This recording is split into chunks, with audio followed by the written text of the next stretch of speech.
Welcome, everyone, to tonight's Wednesday night live show. I am your host, John Truncali. My co-host tonight, Tim, and Sir, wait, let me do this right, Sir Charles Gardner. I like the slapback. That was cool.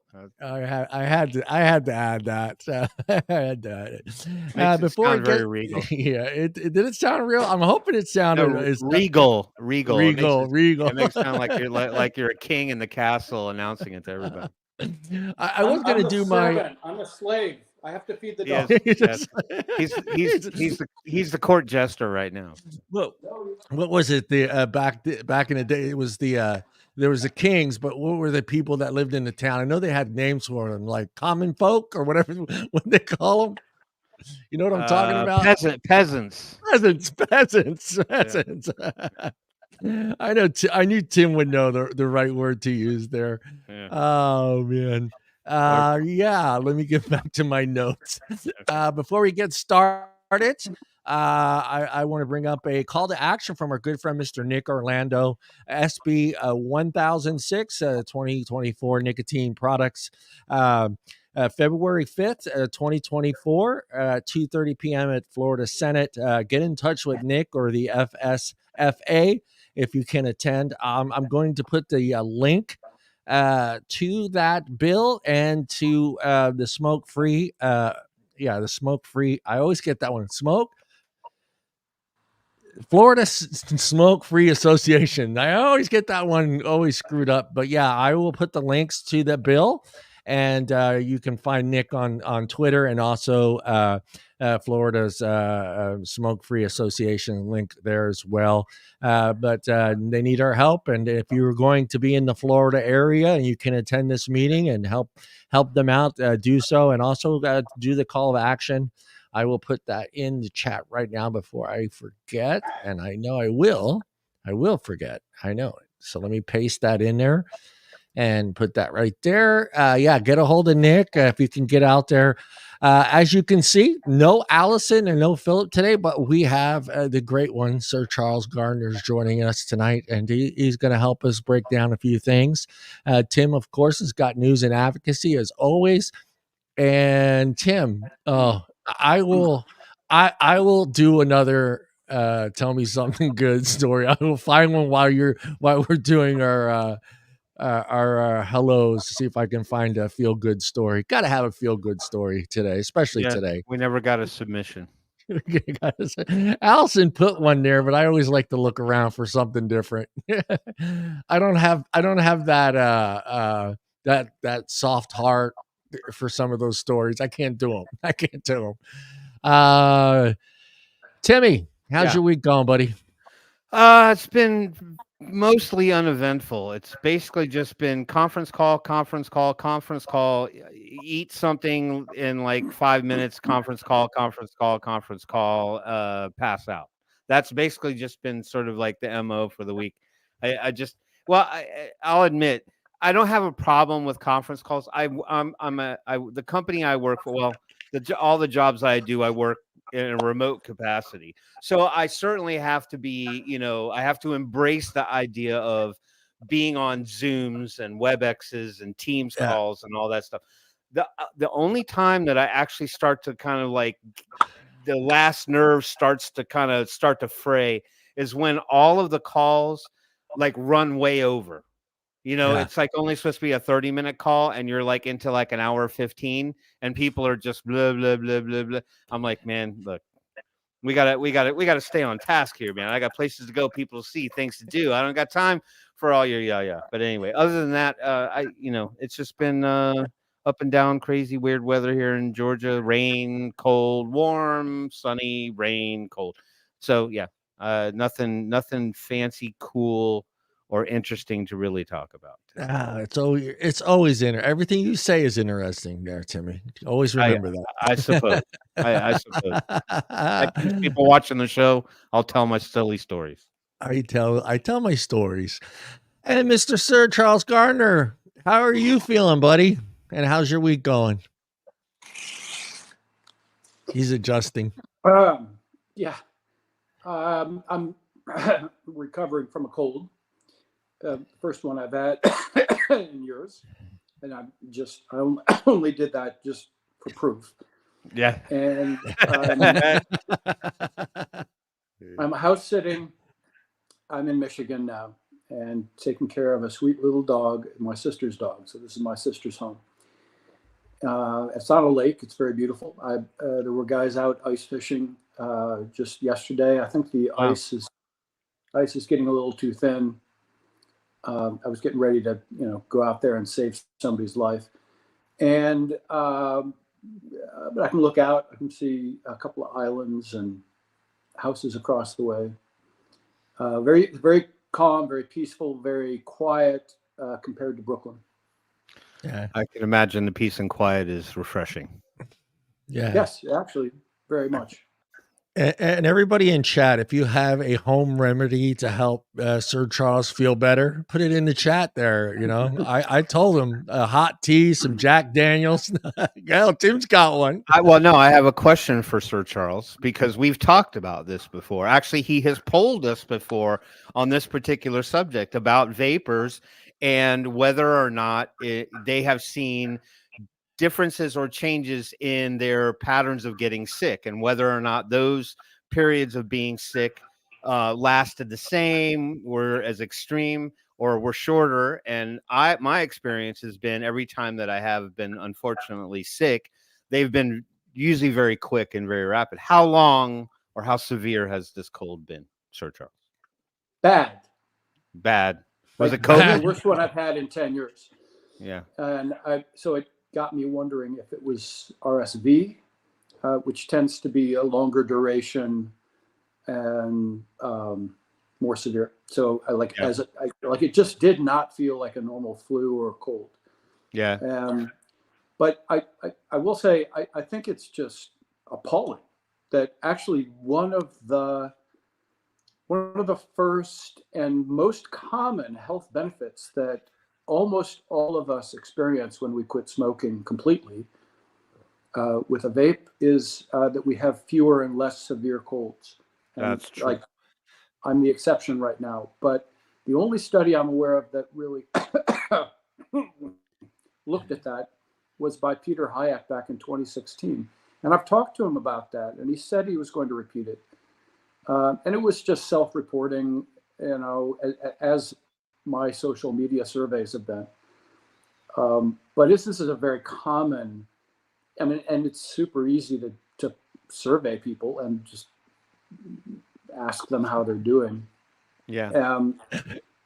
We all experience this. And then, you see the next day, you see some new story saying vaping may not be as safe as they claim, and it's based on a study of lung cells in a petri dish that they blasted with nicotine vapor that acted a little different. When all of us are experiencing that we have this lived experience. In Hayek's study, I just lost my shoe. About 60% of smokers had less colds or flu, less respiratory tract infections, and less severe. And almost none of them had more. No. Right. So it's actually a very serious health benefit, because especially for elderly people, sometimes you get a flu and it kills you. Yeah. Oh yeah. Right. Yeah. So. Oh yeah, definitely. Michael says 50 milligrams of Delta 9 and 10 hours of sleep. Yeah, that'll knock a cold right out. Yeah, forget the whole vitamin C and zinc combination. Just friggin' 50 milligram Delta 9 and 10 hours of sleep. Cured. He died. It was wake up 2 days later. It was a little disappointing. The data shows it's pretty weak and it's mixed data, but that for COVID it doesn't look like nicotine vaping was very protective. Yeah, I mean, the only thing I can anecdotally, if that's how we want to look at this, I mean, from my perspective, when I was a smoker, I just succinctly remember getting 1 to 2 pretty bad colds a season, and Every they year. were every year, and they were bronchial, certainly bronchial in nature, to the point where you had that almost like somebody had a chainsaw in your lungs. Like it was just your throat felt like someone was just taking their nails and scratching it across, and your lungs were in pain and you coughed. And ever since smoking left my life, I've been pretty lucky. I'm not one of those people that gets sick often or has recurring instances, but almost each and every time I have gotten something, and knock on wood, it never was COVID. They've just been like 2-3 day little things, you know. They're like, you feel it coming on, then you got one day where it's really shitty, and then you got one day where it kind of starts to tail off, and maybe a little longer of a tail off function of a day or two, but like nothing. It's just been a complete 180 from what I used to experience. Yeah, I have not been sick yet. I have not been sick in good 2-3 years now. So I'm like, I'm working with a lot of people that are in their 20s that are constantly sick and missing work, and everyone's looking at me like, dude, do you get sick? I go, no, I don't get sick. I mean, I don't know what to tell you, but you know, I'm the only way I'm not coming to work is if I die or I get in a car accident. Those are the only two things, the only two reasons I won't show up for work. So yeah, I've been pretty lucky, and I don't know. I've noticed that I get since I started vaping, but I was someone even before that didn't get sick a lot. I didn't get colds, I didn't get flus, I didn't pick up a lot of this stuff. I just for me, I think it was just the way my parents raised me, you know, with our hands. You know, my mom would always yell at us if we were touching our face with our hands, and, you know, or putting our fingers in our ears or in our nose. And so I've always been one that I really keep my hands away from my face, my mouth, my nose, and my ears. And it's just, I've never gotten sick. And I don't know. It's just been weird. He won't touch his own face, but he'll put his finger inside a Hostess cupcake. I will, baby. Test the freshness.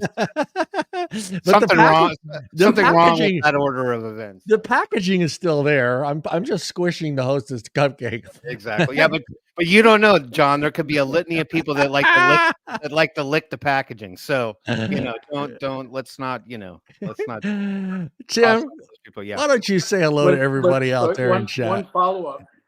Yeah, go ahead. So when I did a social media survey on Twitter, it's a couple of years ago. It was before Twitter really started kind of suppressing me.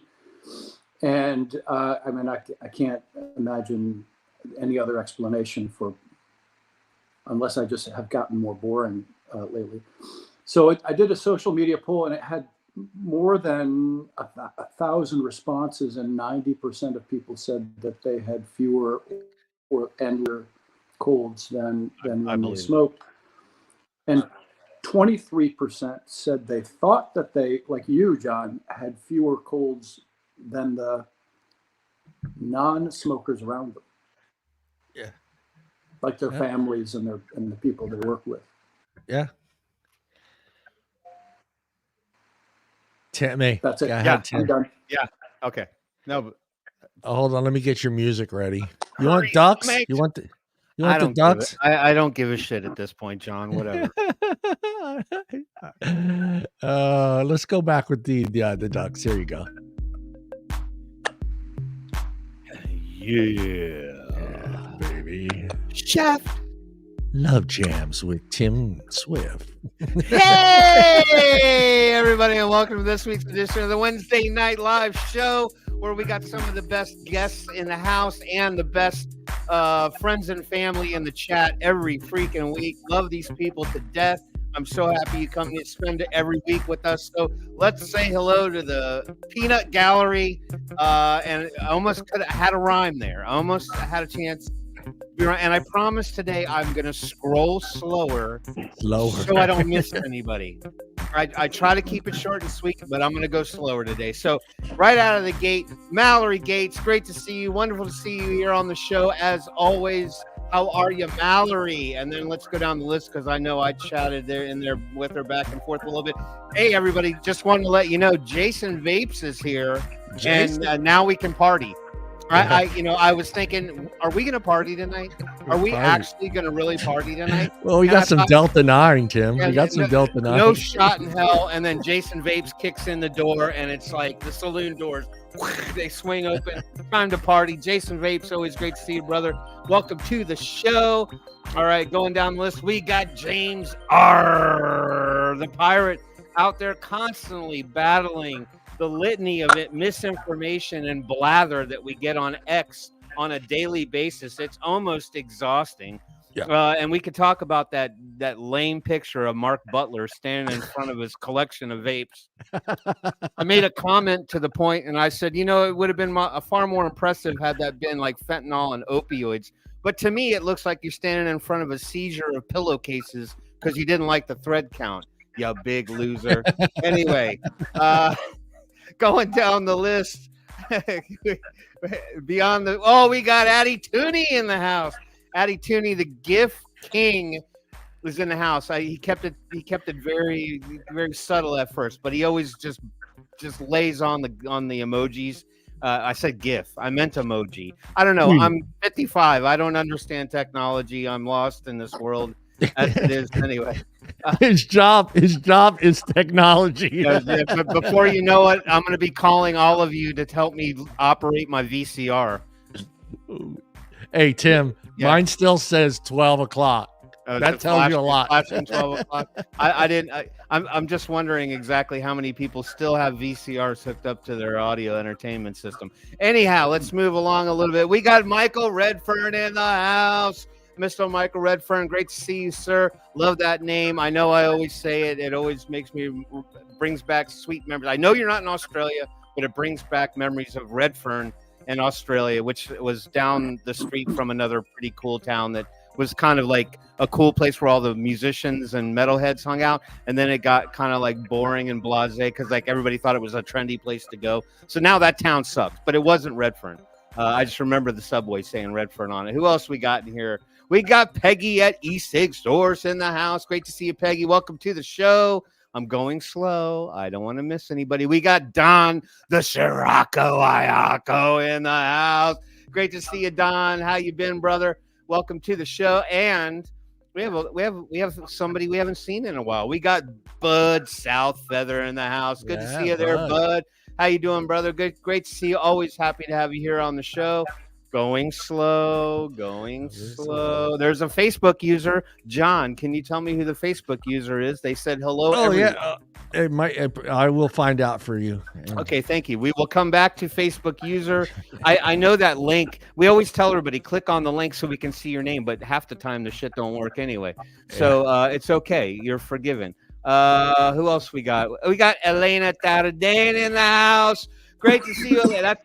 By the way, everybody, that's my beautiful girlfriend, straight from Brazil. So if you see Elena Taradane in the chat, that is who that is. She always waves or leaves a smiley face. So be nice.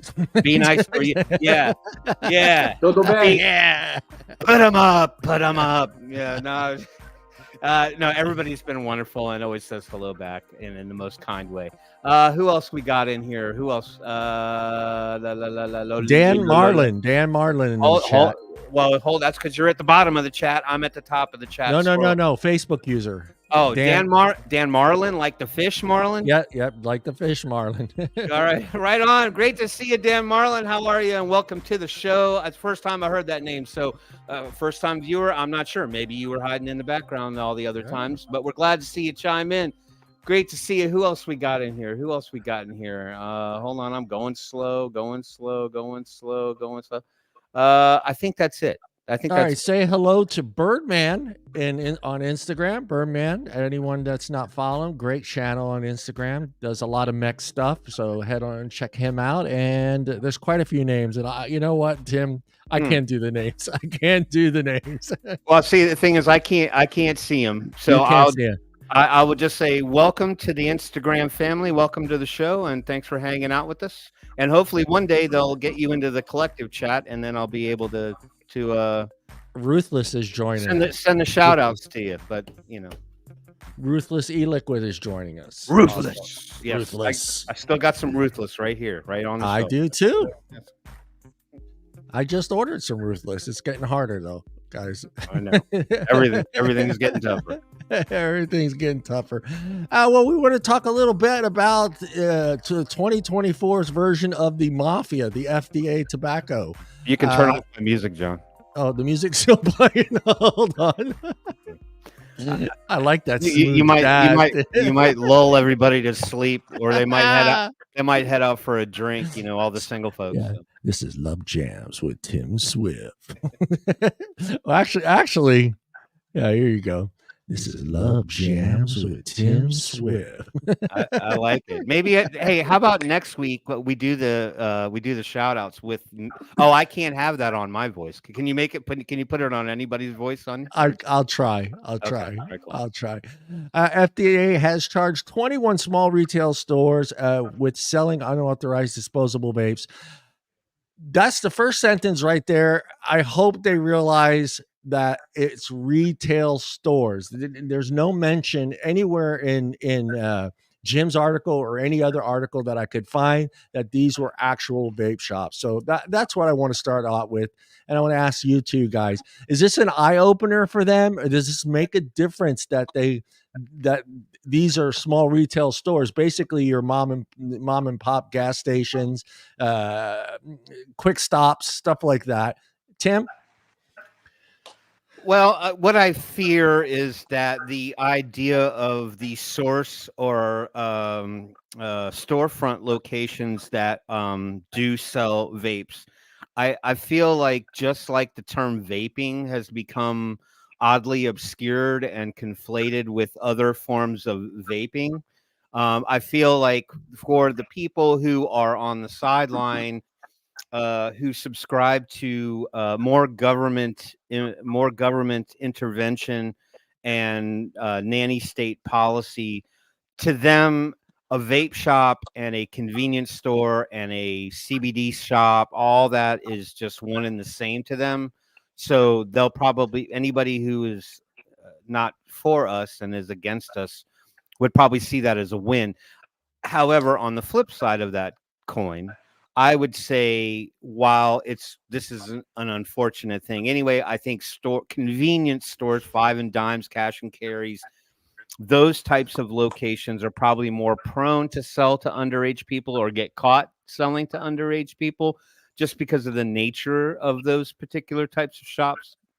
But I would also see that as a win for us as well, in the sense that I think if people could broaden their outlook on things and say, well, those sales came from these types of stores. Clearly, they have holes in their policy and their handling of it, whereas the vape shops were not caught in that. And that if you wanted to prop someone up and say, if you wanted to regulate it in a proper form and you funneled that to the vape shop storefront,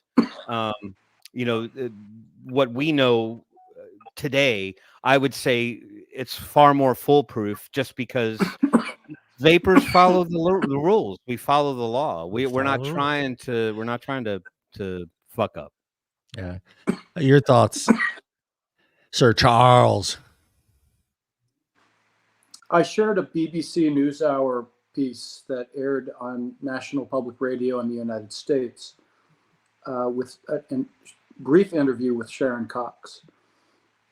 And I think she's at University College London.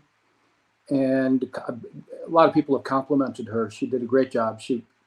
Unfortunately, I might not agree with her on the issue with disposables, which I assume is an issue we'll get into.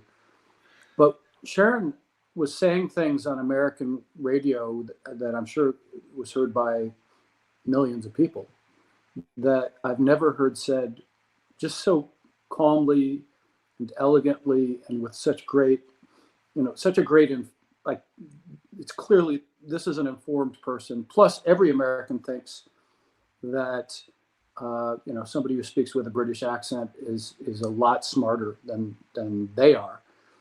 And one of the things she pointed out was that there's a big difference in the UK between dedicated professional vape shops, and she complimented them. And she said, we have really good vape shops here that they don't let underage people even through the door, and they don't sell to teens. And there's a difference between them and convenience stores.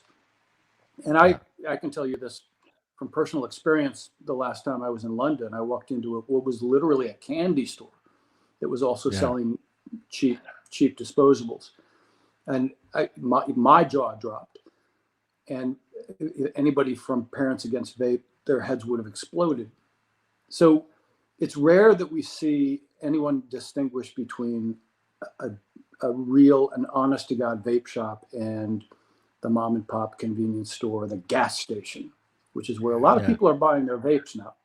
Yep. True. Well, with this happening now, two things come to mind. One, they went after convenience stores and gas stations. Obviously, they know that they're not going to be able to bust some of these vape shops because they know the vape shops are carding. They're not letting teens into their stores. They're not selling to teens.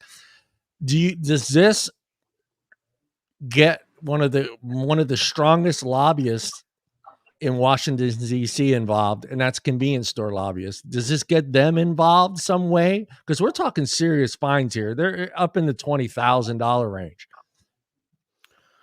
What do you mean by get involved?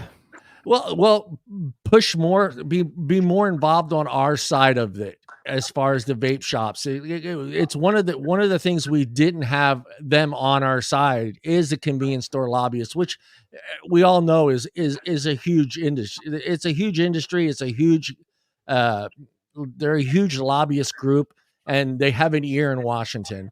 Is this something that is going? Do you guys think is this something that's going to get them more involved and pushing to help? You don't think so, huh, Tim? I say no, only for two particular reasons. One, I don't think convenience stores have any desire to help people when it comes to vaping. Now, are they helping them by selling it to them?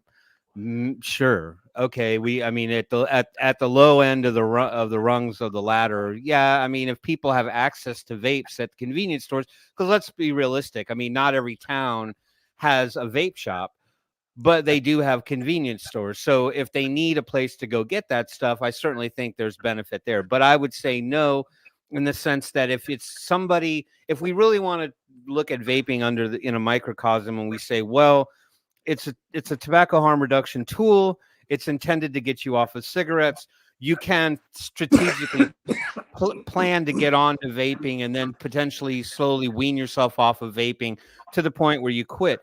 But no one's going to be able to walk into a convenience store at 2:00 in the afternoon when you got 35 construction workers in there, and people who are just passing through town need a soda and a what do you call those things? I'll forget it. I'll come back to it. A Danish with the things we used to use, a honey Danish or whatever. Yeah. I'm rambling. They're not. No one's going to walk up to the counter and be like, "Hey, I want to get off smoking. Can you recommend a good vaping product for me to get started with? I don't know what it is. I don't know what it does." They're not going to offer any insight or help to that. That's my first reason why I don't think convenience stores really give a shit. They would try to protect their profits. Second point being is I remember about maybe 2 years ago, 3 years ago, it felt like, when the government was coming for the online ban. Oh, and and we were like, yeah, this is going to be great for the vape stores, because it's, as long as they're still around, if we can't get it online, it's going to be good for the vape shops, because people will still have a place to go despite markups and all the other arguments that vapors could make about why they go online versus in the stores. But I remember that we used to get in arguments all the time with all the cash and carry and convenience store owners because they were mad as shit that that it was going to go to the storefronts only, because they were like, it's going to take money out of their pockets if their primary competition now isn't on, they can't take money out of the vape stores. They were like, basically, we make hand over fist on this stuff.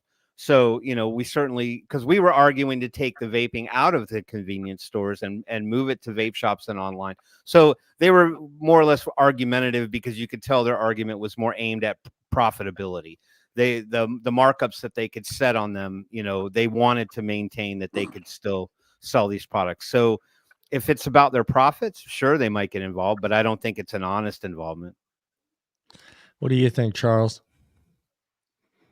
Well, a Goldman Sachs report came out very recently, and it polled something like 66,000 convenience stores. And I'm agreeing with you guys. The convenience store, excuse me, lobby in Congress is very strong. What they're seeing is an accelerating decline in cigarette sales. Correct. And the Goldman Sachs said this is because of pricing and because of competition from smokeless tobacco products, which would include vapes and nicotine pouches and snus and so on. And so they've got to be keenly aware of this. And several past presidents of the Society for Research on Nicotine and Tobacco published a paper last year proposing that all combustible tobacco and basically all consumer nicotine products, so including vapes and everything else, could only be sold in dedicated shops. Now, I think some states do this with alcohol. Right. You Yeah. have to go to the package store, right? Yeah. So I guess it would be a bit like that. And that would get their attention. That would get the attention of the convenience store trade association big time. Yeah, you're forcing a whole new industry in towns that probably don't really want. Yeah, because I think Pennsylvania is one of them, Oregon's one of them, where they have a liquor store, and that's where you go in to buy your hard liquor. You can buy beer and wine in the supermarket, but you can't buy your hard stuff in liquor. Yeah, it's weird. I'm going to read a quote, and it's not my quote, everybody out there. It's King's quote, so don't go after me. These retailers were duly warned of what could happen if they continue selling these unauthorized e-cigarettes, said FDA Center for Tobacco Products Director Brian King in a press release. They should have acted responsibly to correct the violations, but they chose not to do so and now must face the consequences. Is this him just gloating that he did something? Sure, why not? I mean, they yeah. He's showboating. I mean, he has an audience of Parents Against Vape and Campaign for Tobacco-Free Kids and other people. So he's got to show that they're doing something. And he especially has to show members of Congress that they're doing something aggressive. And this is the reason for the maximum penalty. I was thinking the same thing with Congress. He has to show Congress that he's doing something, and he's pushing for the maximum penalty possible. And he knows that's the only way he's going to get their attention. And Tim, what were you going to say, Tim? Well, I think any of these knuckleheads who are kind of fronting the war on vaping. Yeah, I mean, look at, a prime example. I mean, this could be compared to Mark Butler and his prop up photo in front of all the disposable vapes that were confiscated, or whatever. Yeah, I mean, if they're gonna prove to the people that give a shit, that are cheering their efforts on, they're going to showboat. They're going to want to put themselves out there and go, look, we are doing what we said we're going to do, and not just passing the buck. Right. One of the things I found interesting reading Jim's article, and again, it's Escobar, and this again, it's a product that's already been banned from the U.S. Market, and yet it's still in the market. That's got to send red flags to him and the FDA that there is a black market problem, and it's not; these are not products that should be on shelves in the first place, but yet they're still getting in. There's no mention of this being a black market product anywhere in their press release to let consumers out there understand that they're getting these things illegally and selling them illegally. The thing is, very few teens are using any one of those individual products. Yeah. So if you go to like Elf Bar, that's the most popular one, and the frequent use of Elf Bar by teens is like, I can't remember what it was, like 2.6% or something. It's just hardly any. Yeah. And what was the Escobar? Yeah, Escobar. Yeah, like that doesn't even show up on the CDC National Youth Tobacco Survey Morbidity and Mortality Weekly Report. It's like, it's got to be, the use is nil. But I have to just reiterate, the FDA has to show that it's doing something aggressive now, because the public is convinced that there's a crisis, and members of Congress and the Senate are telling their voters that there's a crisis that they have to address.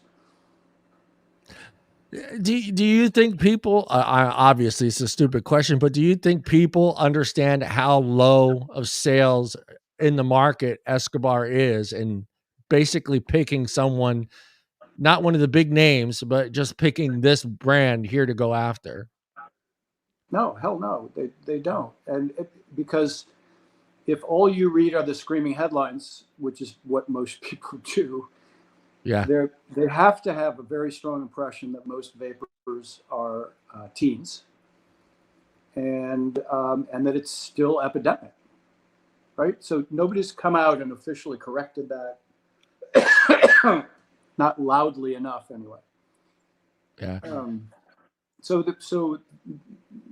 this and everybody's bought into this idea that these things are aggressively marketed to teens. Say hi to Jeffrey, everybody. Jeffrey's out Jeffrey there. Zamora. Hey, hola. Hola, ¿cómo está, amigo? Here we go. Don't worry, I'm going to pull out all my 8th and 9th grade Spanish on you. Like, sí me gusta jugar el fútbol. Dos X, por favor. That's all I know. Yeah, I mean, Jim even states it in his article, writing, business continue to distribute and sell products like Escobar disposals despite concerns over FDA punishment, for a simple reason: customers want them. An estimated 10 to 15 million Americans use nicotine vapor products, and just a tiny percent use the handful of low-powered tobacco flavor vapes authorized by the FDA. Yeah. So, it just kind of, the whole thing just makes me laugh that this is big news to them, but yet they didn't share the fact that teen smoking rates are down. They didn't share any of that stuff with the general public. Basically, if you weren't a vapor or you didn't stumble upon that article by accident, you had no idea that number has been decreasing. But yet they jump on this bandwagon with this article, and the stupid picture of him standing in front of all the vapes. And I just find it hilarious that they actually paid to have a booth in Vegas. That just kind of blows me away that they have the ball. Yeah, I have an article on that one, and I think that's exactly where Allison was headed. Yeah, I wish we should have got Allison to do a remote interview with somebody at that booth. It would have been great. we talked a little bit about this in our group chat, and when we first heard about it, we were like, and apparently they've been there in the past. Apparently they operate as sort of like an observation arm to kind of see what's going on. Obviously, their reconnaissance gathering to see what the industry's doing right now. I'm actually shocked.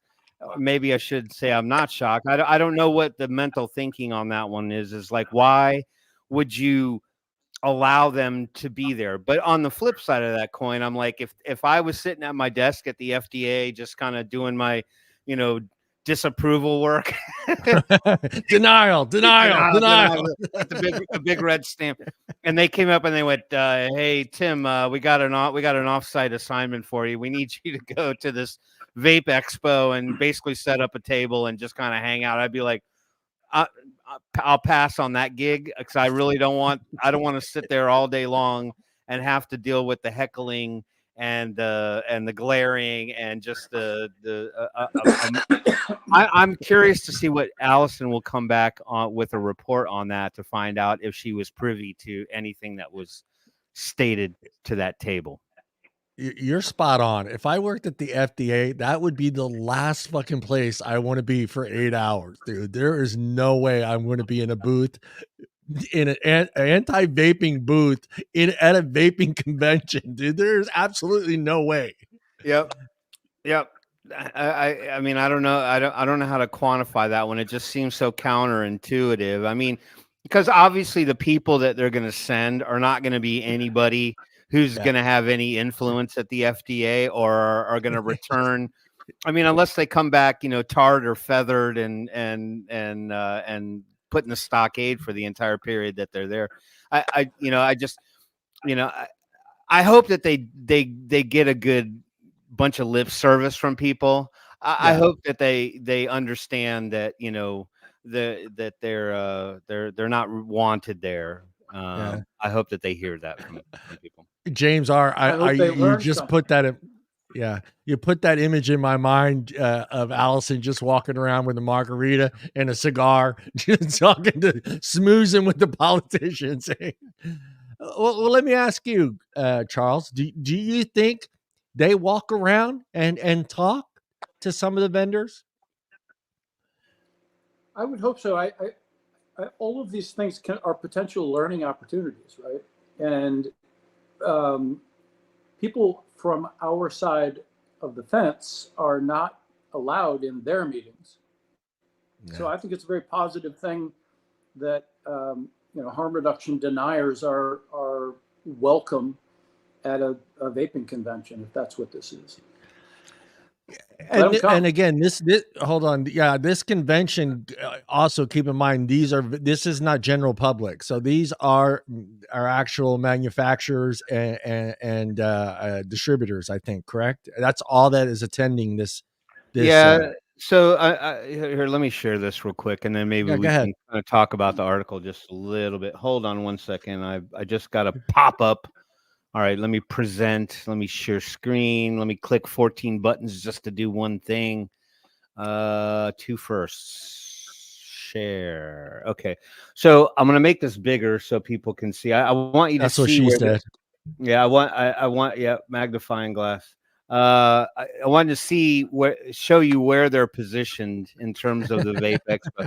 So you've got some company called Astro Glass at the top there. Summit Labs, Vosel, I've never heard of them. You got Kraken Kratom right there, but they're pinned in between Shenzhen Technology, where that's the China arm of half of the technology that we possess in our house. Much more than that. Almost 80-90% of the manufacturing. Yeah. And then whoever Boulder International is. So they're pinned in between two other booths right there, and then you got High on Nature across the street from them, and the CBD farm. So to Charles's point though,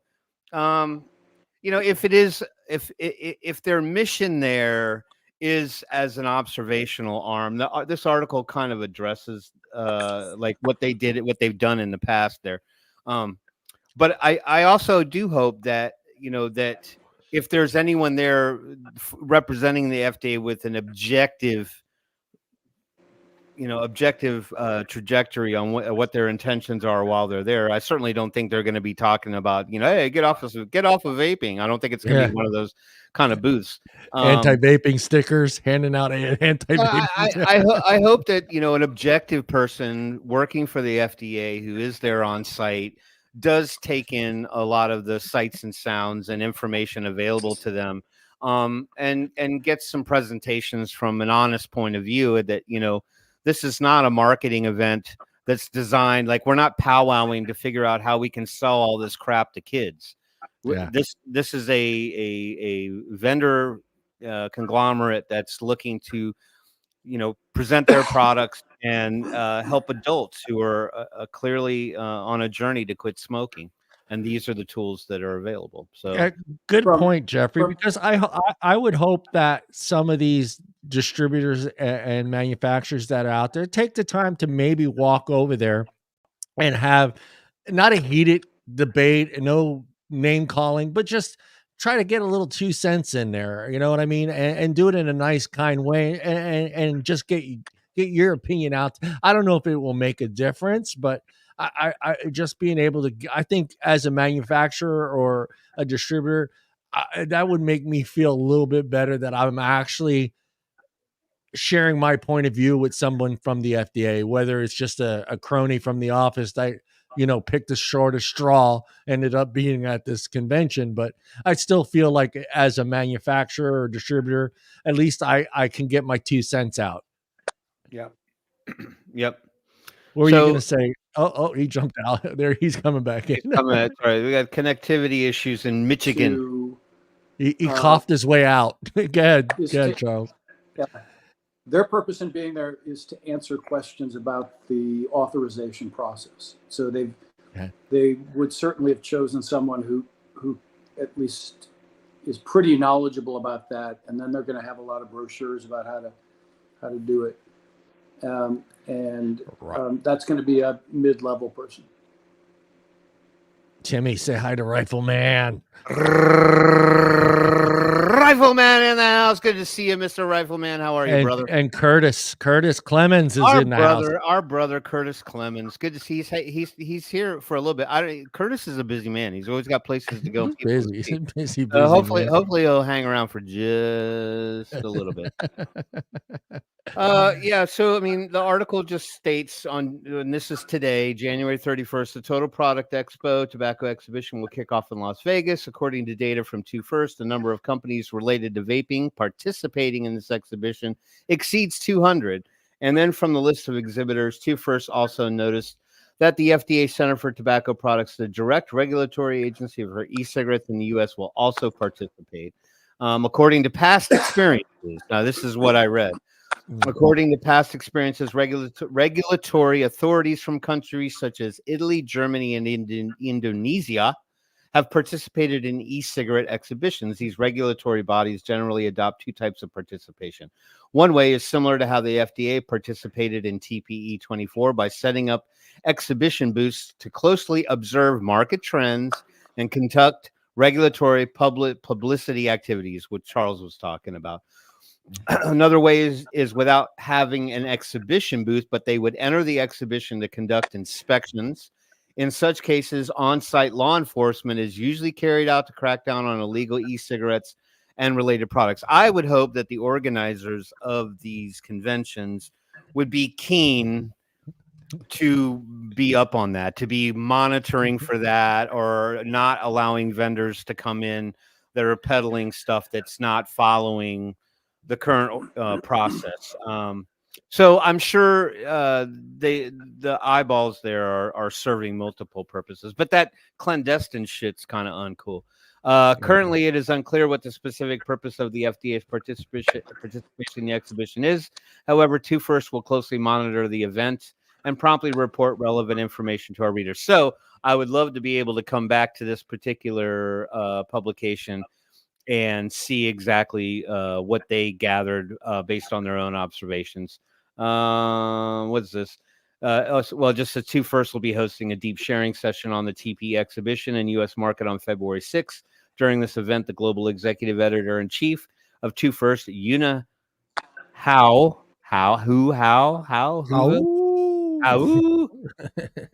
and the U.S. team will be sharing the latest discoveries from the exhibition, delving into the trends of American products and policy directions. To find out more information, register, and please scan the QR code below to contact. Scan that code. Well, that's just to contact their staff. So anyway, I will keep my eyes peeled on 2/1. I will bookmark that page, and I will wait to see what their report reveals. And I'm sure we'll hear from Allison by then. Yeah, I DM'd Allie. I said, grab someone for a live interview. Yeah. Yes, sir. Can you go back to that map of the exhibition? Absolutely, I can. The exhibition floor. Yes. I mean, this is just, it's a good example of how the industry has changed so much. Because what you have there is nicotine vapes and CBD vapes and kratom vapes, and presumably, that one is Which high one? on nature. I'm guessing that's THC vapes. So probably. This is it's all merged now. It's all one industry. Yeah. I mean, I think the cigar people are there too, right? I think cigar people are there too. I think the cigar people are there too. So basically, I would have thought there'd be something on like any consumer nicotine product, but it's beyond that. It's anything you can inhale into your lungs. Any goddamn thing you can inhale into your lungs. Yeah. Well, you notice too, they're right by the exit. They're right by the exit. If you notice that, just in case they need to bail, they're right by the exit. They could pull King and exit stage left.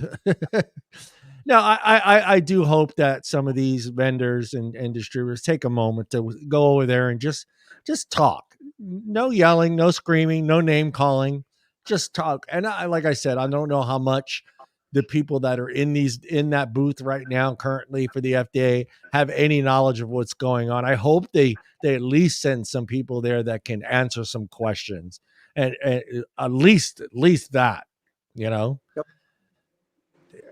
You can only hope. You can only hope. So while we're on the subject, I'm pulling up the exhibitor list from TPE 24. So we'll see. Here, let me present this. So stop screen. Let me present. Let's go to share screen. Let's go to exhibitor list. All right, let me enlarge this a little bit. I know, John. That's what she said. Yeah. So I'm pretty sure most people can't see this. We got Twist, Cloud Nerds, Sad Boy, Lost Art, Daddy's Vape Distribution, Cretech, Safa Goods, Drew Estate, Full Source Distribution, Plurbar, all right, Ubs Nicotine Pouches, West Coast Gifts, 22nd. I mean, there's 200 of these, so I'm not going to read them all. Hey Tim, can you put that link in the chat link? I sure can. Yeah, that way if someone wants to look up that list, they can find it. People want to head over. I mean, it's extensive. Yeah. Well, over 200, right? I like that one right there. Al Facker. Al Facker is a vendor. There's a booth for Al Facker. All Saints. There's cigars. All Saints Fine Cigars. Obviously, these are. I mean, you can see there's 6 pages. Humidor stuff. So it's cigars, CBD, pretty much. I think Fidel Castro's got a booth there too. He might. When I get to F, I'll let you know. But yeah, there's everybody there. So certainly, I think I imagine there'll be some robust conversations with the FDA, and then probably some slinky FDA people just kind of walking in a I vape, I vote shirt. Just kind of throw you off. So be careful who you're talking to at TPE 24. Yeah, ask for ID before you give them samples. Yeah, the first question you're supposed to ask. You're not a cop, are you? You're not a cop, are you? You got to tell me by law. You got to tell me if you're a cop. Yeah. Anyway, so you get the idea. I mean, it's pretty jam packed with tons of vendors. Tons of vendors. I remember a few years ago, or maybe last year or the year before last year, they had some videos on Instagram of some of the weed vendors just bringing in big trays full of bud, just coming into this thing, and I'm thinking, whoa, God damn. I mean, trays and trays and trays of bud coming in there. I don't know if they're giving samples away over there, but Well, I think for me, obviously, the FDA oversees everything that has been deemed a tobacco product. yeah. But I would certainly hope that despite, their sort of like frowning, scowl-eyed, probably impression of exactly where they are at that point in time, that they see a bunch of honest, genuine companies, Yeah. doing everything the right way and Yep. at least playing by the rules. And there's not, people there who are just trying to, make a little money hand over fist kind of stuff Yeah. and kind of like putting a smear on the whole quest. Yeah. Yeah. I mean, I hope they see that because, this is, again, if you have never been to one of these, it's a little bit, not a little bit, it is a lot different than going to a vape convention, guys. There's not a band playing, there's not smoke machines, there's not half-dressed ladies walking around trying to get you to taste some vape. It's not the same. It's more of a when you got You've been Charles to got all good excited. trade shows. Yeah, they were. Yeah, you're not going to see that at this convention. It's a little bit more business oriented, and I think that's one of the reasons they kind of keep the general public out of it. And it's pretty much vendors talking to vendors and distributors and manufacturers. It's I guess in a way I feel a little bit better that the FDA is at this type of convention than I'd say the vape conventions of the past. Wouldn't you say? Yeah, I mean there are e-liquid companies there as well. I Yeah, mean, yeah. I'm seeing names like what was one I see oh my gosh, I just lost them in the list. High Drip, I believe, is there. Yeah, High Drip and Teardrop. I also saw Humble is there. So there are e-liquid manufacturers there representing as well. So I mean, that seems like that's the product that seems to be under the most scrutiny right now is just the e-liquid companies. Yeah, yeah, and they're going to be a little bit more business oriented than they would be, say, at a regular vape convention. Charles, have you been to any of them in the past? A straight up e-liquid vape convention? No. But I have been to trade. I've been to. I've been to several times to the Biotechnology Industry Organization's annual meeting, and those were really big shows. And there's a big every display of every company, very high tech and very slick.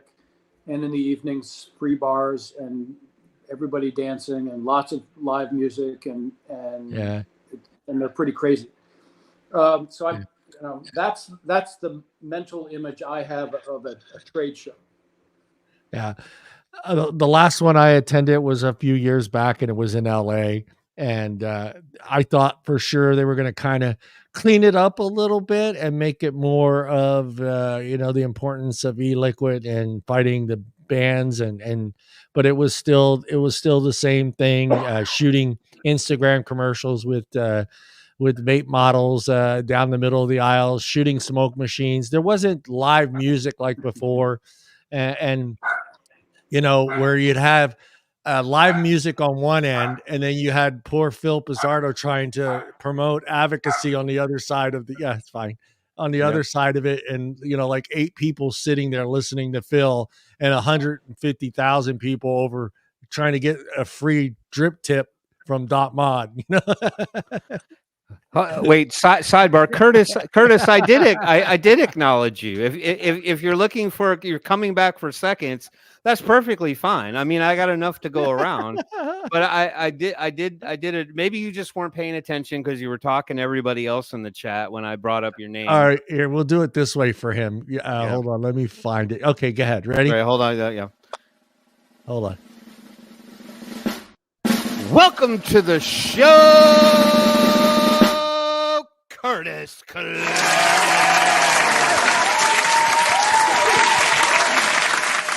Was that better, Curtis? Was that Did we check all the boxes that time, Curtis? we checked the boxes. Chipper!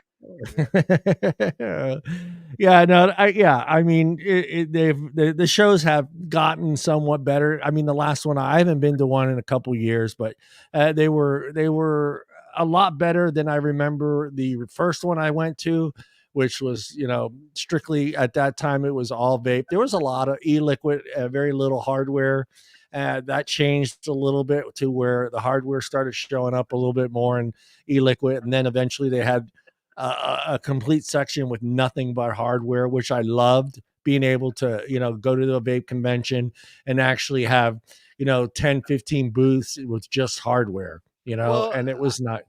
I have a question then back to Yeah. you guys. So do you think that, I mean, and don't get me wrong, I certainly think from a consumer perspective, the vape expos were a great thing, for vapors to get turned on to all the new products that were out there, to be able to walk around and just kind of be in awe of what people were bringing to the table, and just sort of the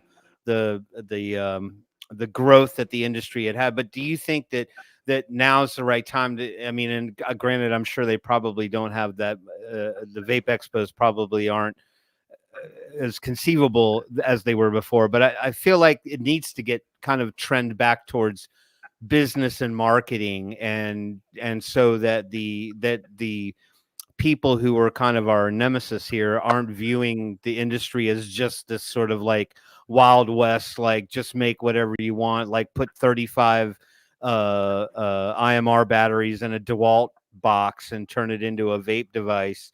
And this is more about the industry itself and the compliance that people are trying to follow. Yeah, I mean, all that nonsense, it went away, and I think the community saw the need to, okay, we need to go back to what works for us and what has been working for us as far as hardware. I thought I started to see. I'm on Instagram a lot. I've always been on Instagram a lot, and I started to notice that change, like the last 5 years. Where you stop seeing the guy trying to vape way below his ohms that he was allowed with his batteries. You stop seeing the guy carrying the DeWalt box with 30 friggin' batteries in it. And you started seeing small devices. You started seeing guys going back to, they had open systems with the standard friggin', sub-ohm tank. I think it changed. And I think we in the community thought this was enough for them in the FDA, but clearly zero is the only number they want to see. They want to see the whole industry wiped out. Well, correct. I mean, and to your point, like, and I was watching several videos of people, like, a lot of the big YouTubers that would walk through the vape expos, and you were seeing all this crazy stuff with the stack mods and stuff like that. I mean, like the thing was, like 5 yards long, I mean, yeah, I get that, that being bombastic is something that,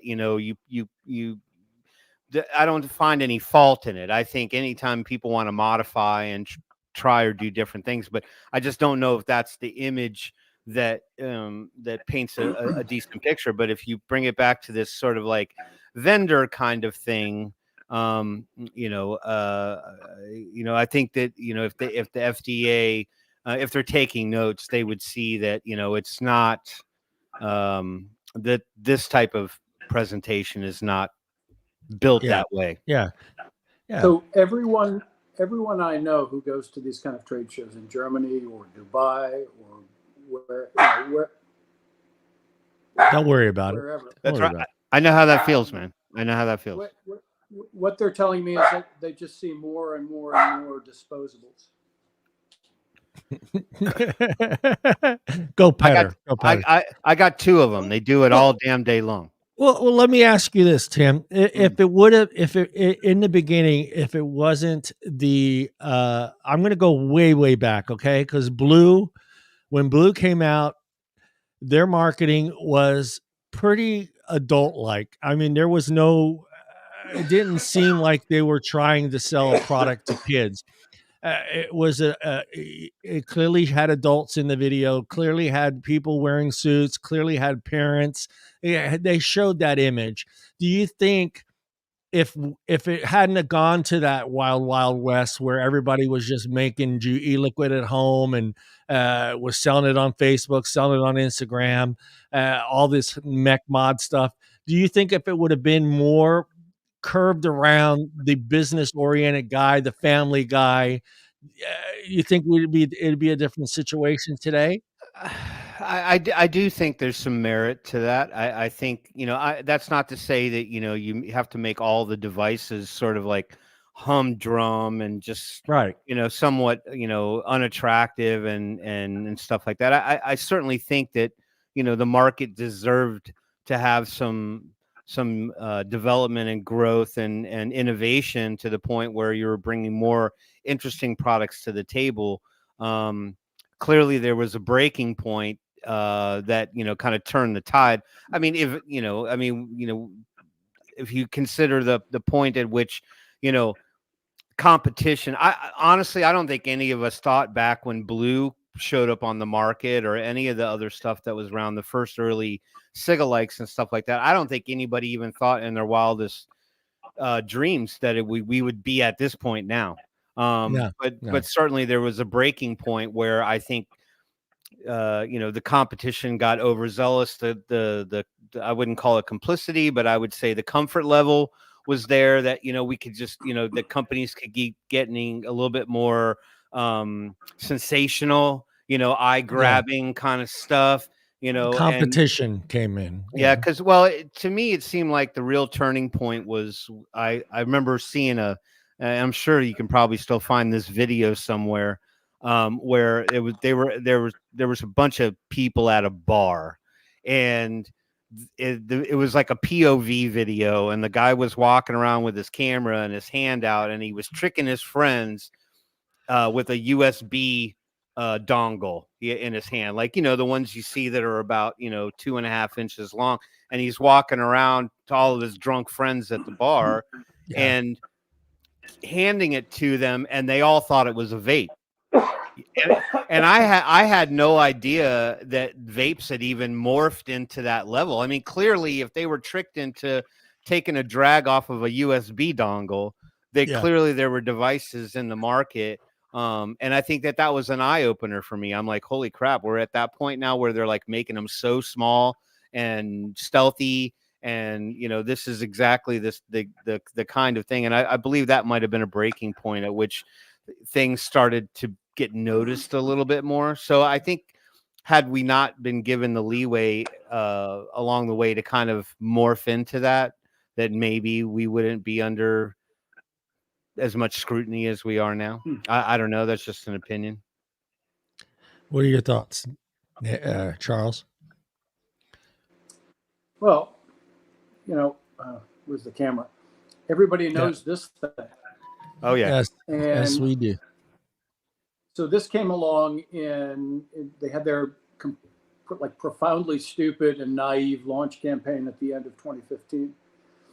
And this is kind of the first of the really, little ones, right?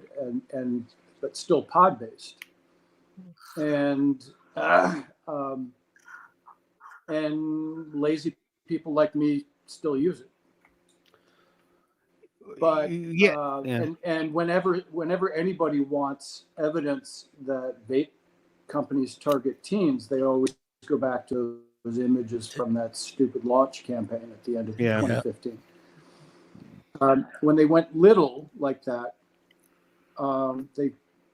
they must have caught some teens' attention. My sense was by 2018, I was looking on YouTube, and there were a lot of teens posting YouTube videos about this specifically. Yeah, right. And they were trying to be edgy. I'm sure they had figured out that was a way to get more followers. And so it got popular. Like doing those videos got popular, and then Juul got popular, but it never got that popular. I mean, if you look at the numbers, even in 2019, at the peak of the fad, the frequent or daily use of Juul was just a couple percent by teens. It was still, from the data I've seen, still more than 80% of their customers were adults. And this is like the public never gets that information. Whenever that, okay, go back to Escobar. Oh my God, some teens are using Escobar, whatever the hell that is. Most of the public doesn't know. And they don't know it's only less than 1% of teens. But what they also don't know is how many adults are using it. Yeah. And the same is true of Juul, and the same is true of Elf Bar, like Puff Bar, everything. They're not getting the full context of information, nor the data on changes over time. And so here's this trade show in Las Vegas. But it's interesting to me, I was thinking about this as you guys were talking, there's no overarching trade association, is there? Right.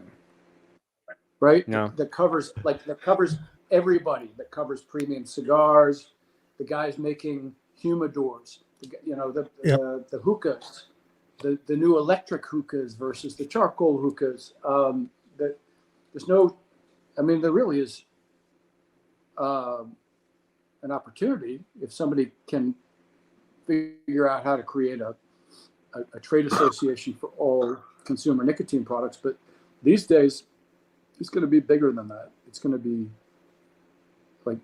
like as I said, every goddamn thing you can inhale. Yeah. Well, here's the thing. Even when Juul first came out, I was like, okay, cool, whatever. And what I noticed right away was I didn't see any kids using them. What I saw were business guys using them. I saw guys in suits using them. I saw guys that were professionals using them because they finally had a device that they knew wasn't going to leak, wasn't going to fucking take a dump and stop working. They knew they can walk into just about any convenience store and buy pods for it. And I thought, okay, great. This is smart. This is smart on Juul, because then their campaign thing came out. But this was smart on their end because they finally had a nice, sleek device that a guy was willing and able to put in his suit and not have to worry about pulling out this, huge device that they knew was going to leak or was going to cause issues, or they had to carry a charger around with them. They had to carry extra batteries with them. They finally had a device that was designed for the professional. That's how I look at Juul. When Juul came out, I said, look, that's great. That's a device that is designed around a more sophisticated vapor that doesn't want to deal with batteries, doesn't want to deal with a tank, doesn't want to carry an extra bottle of e-liquid with him everywhere he goes. And I said, great. Did I think that it was going to cross over into our community as vapors? No, because like on the Zamplebox page, all I kept seeing was, this is stupid. This is dumb. Why would I do this? Why would I use this? I have an open system. I have this, I have that. And then all of a sudden, maybe about a year into it, all of a sudden I started seeing hand checks with Juuls. I started seeing more people using Juuls in the Zamplebox page. So I was like, well, okay, maybe it did cross over into our community. But in the beginning, I remembered a lot of veteran vapors laughing, saying, this is stupid. This is the dumbest thing I've ever seen in my life. But yet they were also the same ones that said, hey, I can buy this and have it with me, and I don't have to go grab my mod kit. I don't have to go grab an extra tank just in case. All this nonsense. And I don't know. And you're right. For adults, for adults. I don't know why they didn't share that. Yeah, go ahead. It's a small auxiliary backup vape. Yeah. And by 2019, I was in Manhattan every day for work, and just walking around the streets of Manhattan, I saw adults vaping all the time. Sometimes with Juul, sometimes with other things. I didn't see any teens vaping. I saw there was a lot of construction going on in Manhattan all the time, and I would often stop when construction workers were on their breaks. and see them vaping, and I would ask them what flavor they were using. Inevitably, the answer was mango. Mango, baby. Big, Mango. burly construction workers. So like none of the standard narrative about vaping is true. Yeah. And then, but more recently, today, I see a lot of people, adults, smoking, and very, very few, very rarely do I see anyone vaping. Oh, and the last person I saw vaping actually was at the airport on the way here. And I just asked her, so do you think that thing is safer than cigarettes? And she said, no. So, like, people are so misinformed. But like, where do you start? She was vaping instead of smoking. So anyway, that was good. Paul's on a fishing boat fishing. That's where Paul is. Go ahead, Tim. No, go ahead. She was vaping a disposable. Yeah.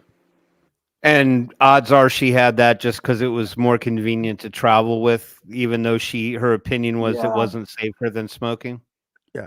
Yeah. I mean, I give this industry a lot of credit. They filled a lot of holes and tried to cater to everyone's needs in this industry.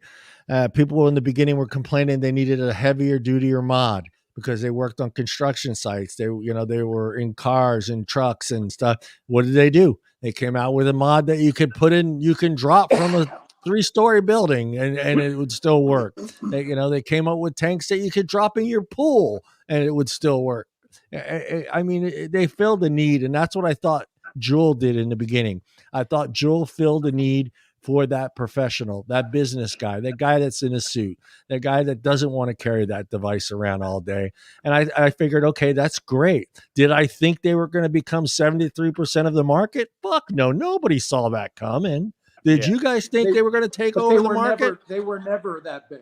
They were never that big. That's 70 whatever percent of the retail market, right? Right. The retail market. Not including online sales or vape shops. Yeah. Right. So yeah, really, I mean, they were less than 50%. And now they're like nothing. Like zero. Like zero. A few people who just always use Juul. That swear by them, yeah. Yeah, well, they just where you're going here is that in those heady days, there was a lot of innovation, and innovation. If you just look at the history of innovation tends to make things more effective and safer. Yeah. Cars get safer, airplanes get safer. Innovation does that, and just to say what everybody knows. The end result of what the FDA is doing is to kill innovation, right? And to restrict products to a bunch of old dinosaur Model T things that no adults use and in flavors that no adults want and that are only made by big tobacco companies. Yeah, we may all end up going back to A10s, A10 connection. Yeah. Oh, there he is. Paul's coming in from his fishing boat out somewhere on what is the ocean? I'm going to get it wrong. There's 2 different oceans, right? That cover Australia. On one side is the Pacific, right? Or no? I failed geography, man. Why you got to ask questions? Charles, you know it, Charles. What 2 oceans cover there's the Tasman Sea. You got the left water and the right water. The water. The left water and the right water. Now, I mean, with regard to Juul and stuff like that, I do think that there was some genuine intent to try to kind of shift the market. I mean, it's no surprise that Big Tobacco wanted to get their hand in the cookie jar on this thing in the first place, just simply because they saw what was going on around them. And so in granted, I don't know if there was a underlying marketing plan or business plan surrounding Juul that they knew that, it might result in, unintended consequences to drive people back to smoking. But I guess my point is that I do think that Juul's honest intention going into this was to bring another product into the marketplace, like you said, John, that appealed to a particular crowd, a particular set of adults, people who are looking for convenience, ease, portability, stealthiness, classy look, yeah. classy looking, not, you know, not with Yep. fancy colors and draw a lot of attention to themselves, something that would go with their suit or their golf outfit, you know, out on the course and stuff like that. So it, Yep. but even with that introduction, I'm not shocked and I'm not surprised, because it would seem to me that along with innovation comes the idea that, you know, the one of the seemingly one thing that innovation does is it tries to take particular technology and make it far more user friendly and appealing and more attainable to the vast majority. So am I surprised by the idea of disposables becoming sort of like the wave of popularity? No, because that was the vape industry's answer to competing with the convenience stores and the cash and carries and the retail outlets, because those places were less inclined to stock up on oodles of Elf bars and Esco bars and Puff bars and all that other stuff. I'm sure there's probably a little bit more of it available now, but I think that was the vape industry's way of saying, well, here, now we can bring more people towards the vaping industry by saying, hey, you don't have to get the big fancy tank and you don't have to get the big fancy mod with 4,500 different settings and wattages and all the other complexities that come with that. Here's something that you can just rip out of the package and go to town. And, you know, and at first it was just vape it until the battery dies or you run out of juice, whichever one comes first. Now they're rechargeable, you know, everything else. So I'm not surprised that innovation led to a more simplistic format for the vast majority of people. And that's, I mean, there's plenty of people who are long-term vapors that have invested in disposables as having them on standby, or like even you, John, you have them around quite often. Me, no, I never. Go ahead. Let's talk about disposables. Okay, let's talk. Yeah. So, I mean, that's a hot topic right now, given what's happened in the UK. Yeah. My impression, and I've had people tell me this is wrong. My impression is that the FDA banned flavored pod-based e-cigarettes in, I think, January 2019, or was it 2020? Okay. Might have been 20. Yeah. It might have been January 2020. It's weird because I was just writing something up about this, and there are so many numbers in my head now. They get confused. So, I mean, okay, so the FDA bans flavored pod-based systems because, you know, obviously all the teens were like, they couldn't wait to get a hold of cucumber flavor, right? You know, everything else, and you know, the salad is a lure for teens, but they did that, and for reasons nobody seems to understand, they did not prohibit flavored disposables. And so the people in China are not stupid. So within months, they were cranking out millions of cheap disposables in a whole variety of flavors. And the original, their biggest market is the United States, so that the original intention was obviously to get around this new FDA prohibition of flavored pod-based vapes.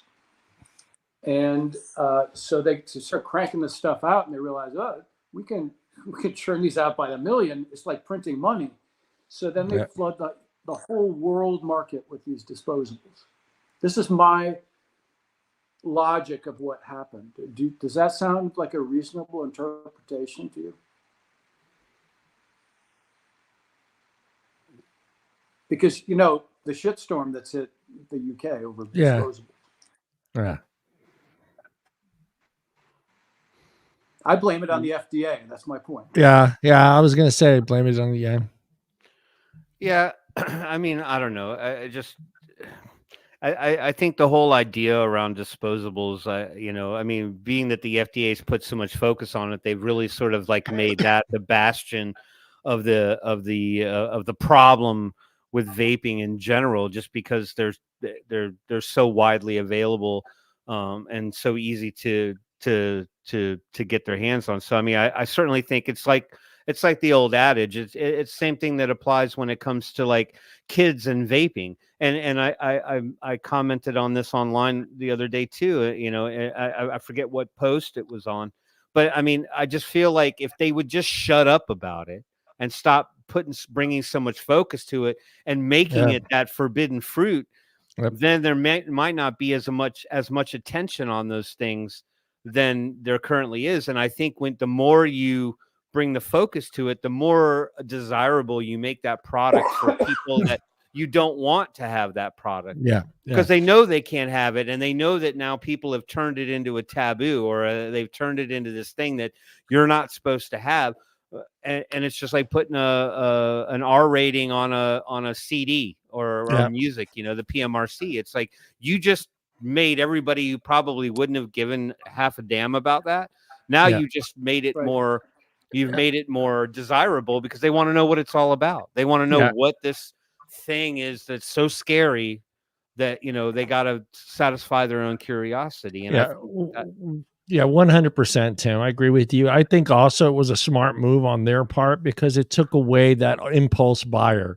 And I think they've noticed that's where it was starting in that convenience store with that impulse buyer, that disposable, and them knowing that eventually that consumer was going to move into an open system. And it was smart on their part. I hate saying it, but going after the disposables instead of the open systems first was their way of making sure they put a stop to the impulse buyer, because that was the guy that was walking in. He had no intentions of buying a disposable vape. He is standing in line to pay for his gas and his 44-ounce soda, and looked over at the counter and said, you know what, let me try this. And that was their point. Are you saying that FDA went after disposables? Yeah, when they went after disposables first before the open system, I think that was their play, was to try to put a stop to. This is what I'm saying is that they just allowed those things to just linger on the market in limbo for a long time. They didn't have to do that. I just now I'm thinking, well, like maybe this is their long game where they can finally come in with like something really rigorous and just say, let's just do what the UK just did and prohibit all disposable vapes. And I have to say, from all of my contacts in the tobacco harm reduction community of people who use these products,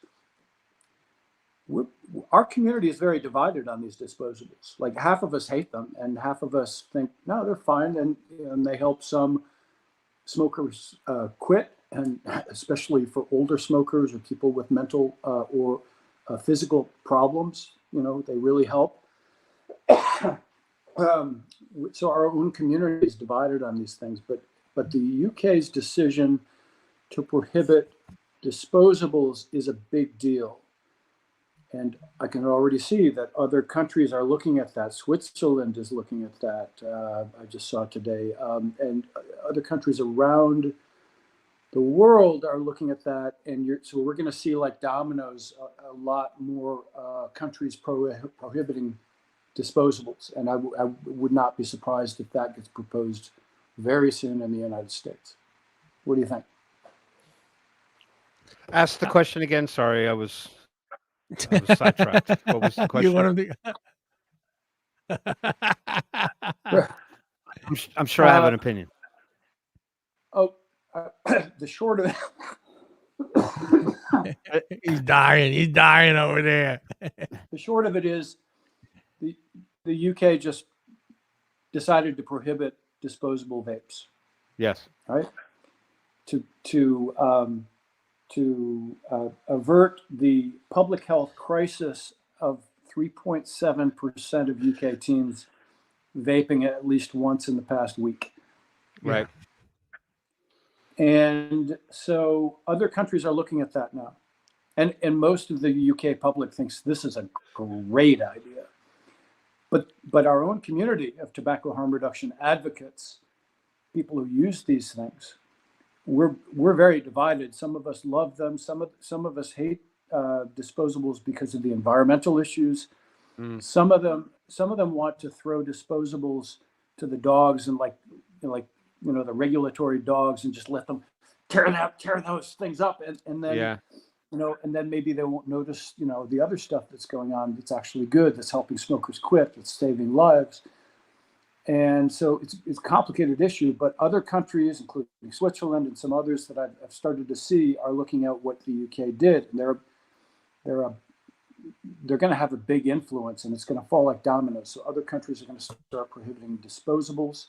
And what I said, Tim, is that it would not surprise me if within 6 months we see some Mitt Romney or Senator Blumenthal or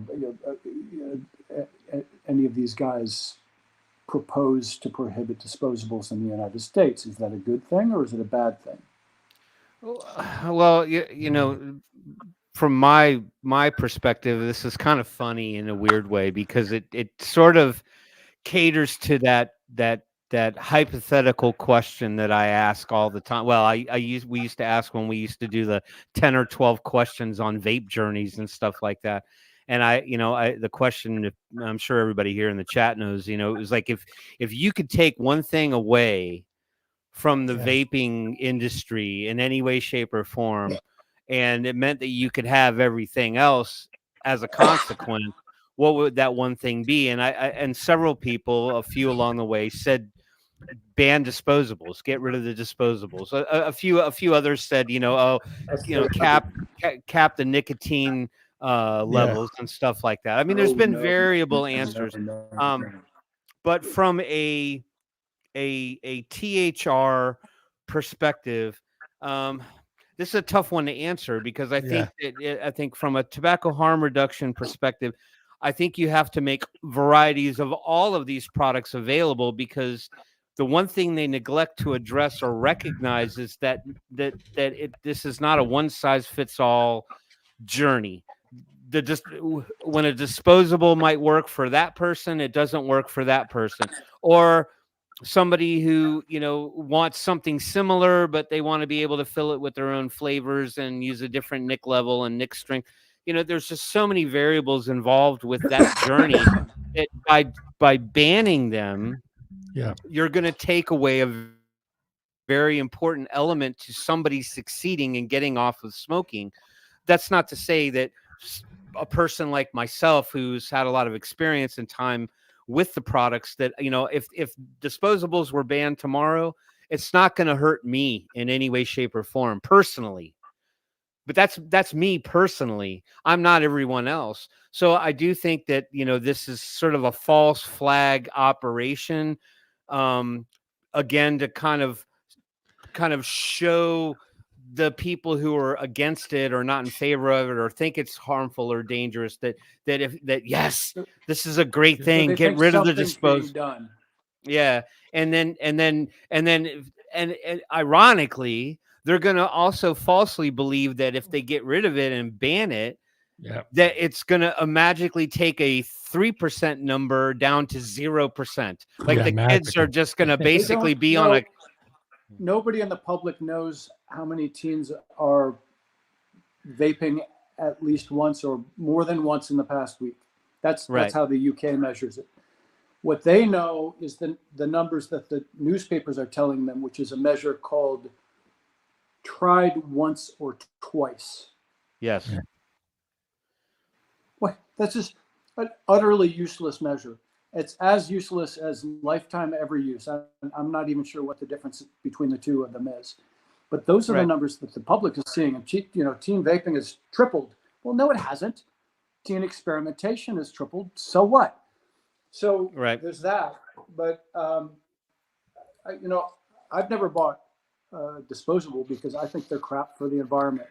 But we do have the data from the UK government and reported by Ash UK, and 750,000 people in the UK have quit smoking completely with disposables, and are continuing to use them. Adults, obviously adults, and another nearly, I think it's like 1.2 million or something, are dual users with disposables and cigarettes. So so prohibiting the thing that those guys are using is technically putting nearly 2 million people at risk of just going to cigarettes. Right. Right. So well, right. there's a real risk and a real potential harm to adults. And I really don't like disposables, but I have come to see, for me, the public health question trumps everything. If you're, it goes back to that question of, well, how many people are we willing to murder in order to prevent one teen or discourage one teen from using? And so that's the filter I would use, but it's not the winning filter right now in discussions among any policymakers in the world. Yep. No, I agree. I mean, I just think that, like back to where I was kind of sitting is that I feel like that if the UK does this on the predicate that the intent is to reduce teen access and teen usage and the interest by teens to want that product, because let's also be realistic about the UK. Banning the disposable side of it is one component of it, but it doesn't mean that vaping goes away in the UK. No. I still think that they're going to stand behind it and they're still going to endorse it. But if we want to, and by banning the disposables, I just think that they're fools to think that by doing it, and I think the government knows better, but to the naive, mom and dad, the naive citizen of the UK who's just like, oh God, look at all the teens and their disposable vapes everywhere I look, they've all got one. That by banning them, that it's just going to stop that immediately. That it's just going to go from, even if it was once or twice and done and never want to try it again, or it's once a month, just a little puff here and there, that it's going to stop those cases as well, and that they can finally rejoice and go, you know what? My kids aren't touching that shit. Well, you want to know the reality, mom and dad? It's not just the vaping that your kids are trying and doing. They're trying the other things that you divulge in and take part in on a regular basis, whether that be pipe smoking or smoking cigarettes or drinking alcohol. I mean, cultures are one thing. I mean, I think in UK culture would state that drinking is a very big part of their social life and part of that culture. So the chances of every kid in the UK at drinking at some point along the way, I would say the percentages are probably pretty high. But I think that the general Q public citizen of the UK, or any country for that matter, who feels like the problem is disposables in the vape industry, the kids are just going to find other ways to get them through the back channels that will continue to exist anyway. They're already beating you at that anyway. They're not getting them from the convenience store down the street. They're on Snapchat. They're getting them through back channels to begin with. So they're not. It's not even going to disrupt the kids. They get on their phone and they call the roving vape dispensary van. Exactly. Yeah. According to Andrew down in Australia. Yeah, the nondescript white van that pulls up. Yeah. But so the teen numbers are not going to go down, but just pause and reflect on how reprehensible it is that the American public only ever sees a number of teens who are using nicotine vapes at least once in the past 30 days. And the UK public really only sees the numbers for teen use of nicotine vapes as tried once or twice, in the whole teen's whole life, they tried once or twice, and then instantly the public is led to believe that this is a measure of addiction. This is just so it's insane. It's insane. It's insane. Deliberately misleading the public. All right, guys, I'm going to do my best to do Ali's segment here, and I got a story that I think is a good one to share. And let me play Allie's bumper here real quick.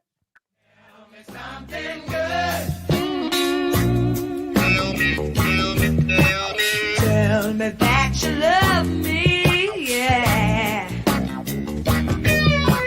Tell me something good. All right. A Michigan teenager was hailed as a quick thinker hero after helping save his young sister during an attempted kidnapping in May by shooting the suspect with a slingshot. A slingshot, guys. Wow. Fucking sling. Dude, when's the last time you even heard a kid using a slingshot? We used to have them as kids. Yeah, we did. Yeah, like 40 years ago, Tim. For sure. The teen Owen Burns told Good Morning America he saw the suspect grab his sister in their backyard. He grabbed a slingshot, a marble, and a rock, and shot the suspect 3 times in the head and the chest, he said. Wow. His parents said they were extremely proud and forever grateful for their son's behavior. The 18-year-old suspect pleaded guilty. He must have got unconscious or something. He must have knocked him out, I guess. Well, marbles hurt, man. Marbles hurt. Yeah, they hurt. The guilty this month to 1 count of kidnapping, child endangerment, and 1 count of assault with the intention to do great bodily harm, less than murder. So, yeah, good.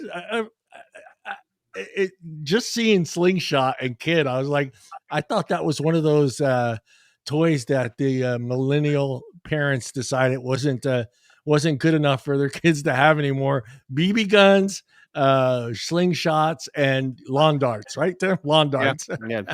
Jarts. Jarts. Yep. You got to stand out of the way of a jar. Yeah. Full cheers for the Tim. Michiganders. Yeah. Tim, last time you used a slingshot? I was probably 12. 12? Yeah. I mean, they were always laying around. Everybody always had them. We had them as kids. I mean, I think, at some point, we kind of realized the damage we could cause with one of those things. But yeah, I mean, if you're gonna take somebody down, go to the rudimentary ideas of doing that. I mean, if you think about it, I mean, you have to have a pretty good shot to make that slingshot lethal in the end.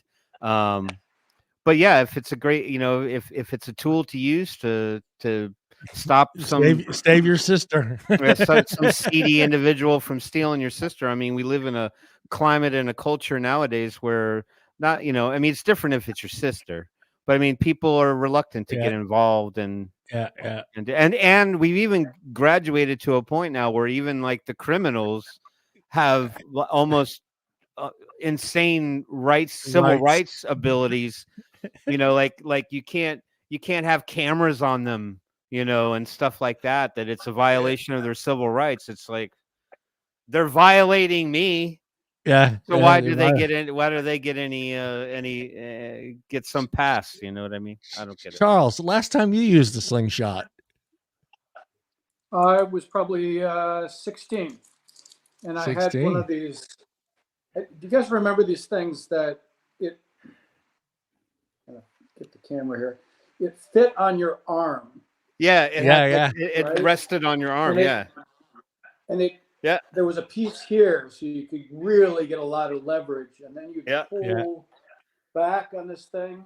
Yeah, that was wicked. I mean, it was really dangerous.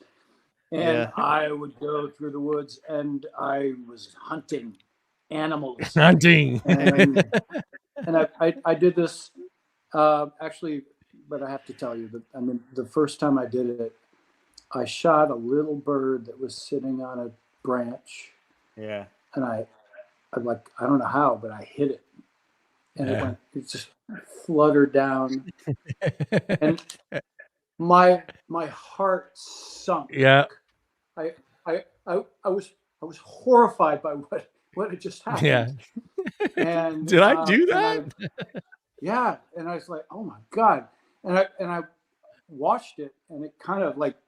It went like this, and then it flew away.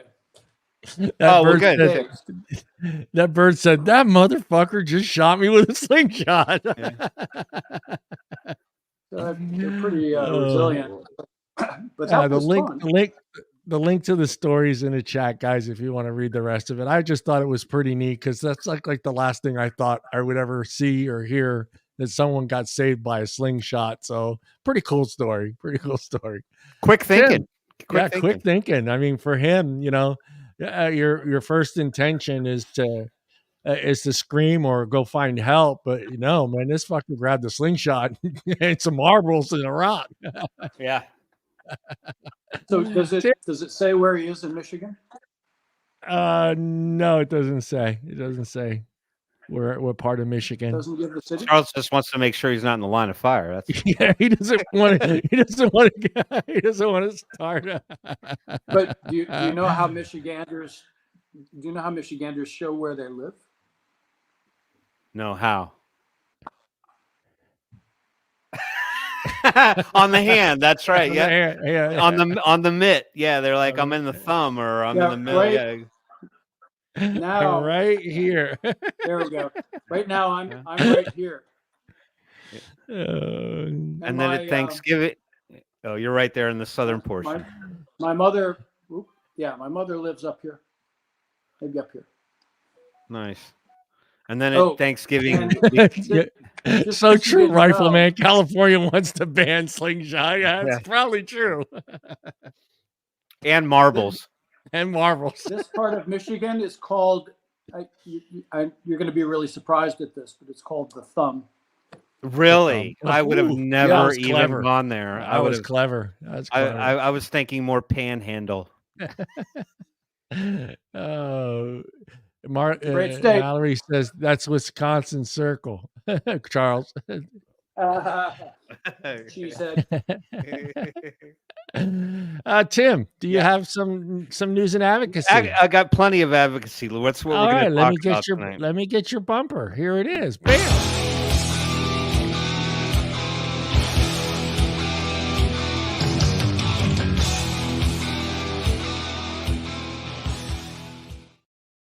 It dawned on me, that that music, the Skid Row, that music, that actually now falls into the classic rock umbrella. Yes, it does. Yeah, it's like we're sitting there, and I was talking to somebody. It was Paul, and I was like, and he's like, "Yeah, I don't use Spotify." Oh no, it was you. It was you, me. John. It was me. Yeah, like, Spotify. I don't use Spotify to look up lists and and we looked at a bunch of them.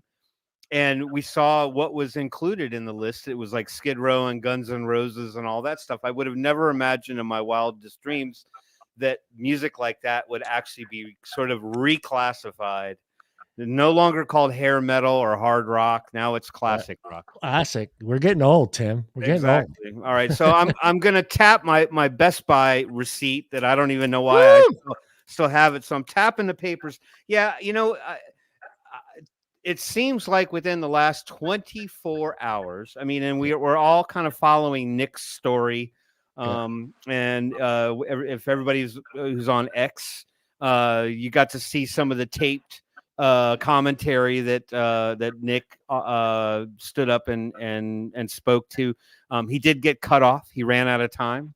Like, sir, your time is expired. Time expired. But then it seemed like right after that, and there was just this wave of calls to actions from CASA. A lot of them sort of similar in nature in terms of their particular bill. But I wanted to address these, right? Because there's so many of them. If you go to CASA's page, let me show you and present. You go, boy. All right, vaping laws and regulation. I know everybody here in the chat follows CASA anyway, but these were just coming up in a flurry on X, and I'm like, holy crap, another one? Oh wait, is this just the Washington one over again? Is this the Florida thing? No, it was like Nebraska, South Dakota. All these names just kept popping up, and fortunately for us and CASA's website, they keep them all consolidated in one nice, neat little page. So I thought that we would go over all of them just to kind of talk about what they are. If you didn't know that they were currently in play and you reside in one of these states. certainly Get take on part and get on it and fight for this. So all calls to action. So let's start with Iowa. And all, if you notice, all of them are following the same sort of eerie path. Iowa, Stop a Tobacco Protection Act, stop SB 3101, which would ban flavors, shut down vape shops, and make the state responsible for enforcing the FDA's anti-vaping regulations. Seems as though this is the way now. This is the approach that they're going to start taking, where they basically are all kind of doing the same thing that Nick is fighting. And I don't know if there's any particular vape advocate groups in these particular states other than the wonderful residents who are vapors and trying to stay away from smoking, that have the ability to speak to all this. I don't know that I need to go into each and every one of these, because I think they're all going to be more or less just sort of a parrot, one right after the other. Yeah. But we'll give out the bill number, and we could talk about where these are currently sitting in terms of their process. But the bill was introduced. So SB 3101 in Iowa, PMT registry legislation. Same exact thing. If you're unclear on exactly what this is, if enacted, this law would effectively make the state of Iowa an enforcement arm of the Food and Drug Administration, empowering state authorities to enforce the disastrous federal anti-vaping regulations. This would put independent vape shops out of business, workers out of jobs, and thousands of people at risk of returning to smoking or delaying attempts at quitting. So please take a minute to send an email. So SB 3101, all the content is there. It makes me think of that TikTok guy, Bevo. Do you know who Bevo is? And he's always like, he's like, dinner. And then he's got these big buck teeth, like these big teeth. And he's like, you know the rules. Big ups to potatoes. Big ups to everybody who was on TikTok probably knows who Bevo is. And then he almost dies half the time trying to swallow his food. But anyway, you know the rules. You know the rules, right? So there's Iowa. If you know your friends in Iowa, anybody in Iowa. Nebraska, this one came up today. LB 1296, same exact thing. Same exact thing. I got a feeling Kassaw was all over this one. Yeah. There seemed to be catching them pretty early. Bill introduced. So looks like there will be is this a public hearing? Monday, February 5th at 1:30 p.m. if you can possibly make that one. Same kind of thing. So Nebraska, LB 1296. Moving along, Arizona, same exact thing. Stop SB 1212. So clearly there is there's a campaign for a lot of states to take this. I will knock on wood and hope to gosh that this doesn't come to Georgia. I haven't seen that name pop up yet, but so in Arizona you got SB 1212, same exact thing. I don't know where this one is. It seems like all of these just got introduced. Come on, go website. So bill introduced. You'll have to wait and see when the public hearing opportunities, but you can get ahead of the game by sending your emails. So there you go. You got Arizona, SB 1212. You've got South Dakota, same exact thing. SB 116, another big one. I don't, other than Brian, I don't know anybody that lives in the Dakotas personally. But again, SB 116, same exact thing. These are all probably freshly introduced bills. Right. So bill introduced. Just making sure none of them have moved along. South Carolina, S994, same exact thing. Let's see where theirs is. This was bill introduced. Oh, it's not green. I don't understand that one. Normally this is green. Are they this one even earlier along? Bill S994, known to advocates as PMT registry legislation, referred to the Senate Committee on Medical Affairs. At the moment, there is no hearing scheduled, but we expect that to change, and we'll update this alert. So they don't even seem to have, I mean, the check mark is there. I just don't see the green light. So they must have just drawn up the legislation, and maybe it hasn't been formally introduced. Rhode Island, we did talk. Yeah, go ahead. The obvious here. This is how a lot of lobbying works. whether it's on abortion legislation or like anything you can think of.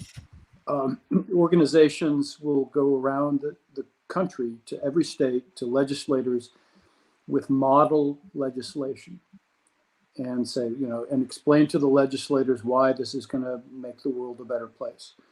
Sure. And the legislators can then pick it up. They can tweak the words here and there, but basically it's copy and paste. And I would assume this is Campaign for Tobacco-Free Kids behind us, and with Bloomberg money. I would agree. So it's going to be the same in every state. I have pointed out recently, how they say the states are the laboratory of democracy.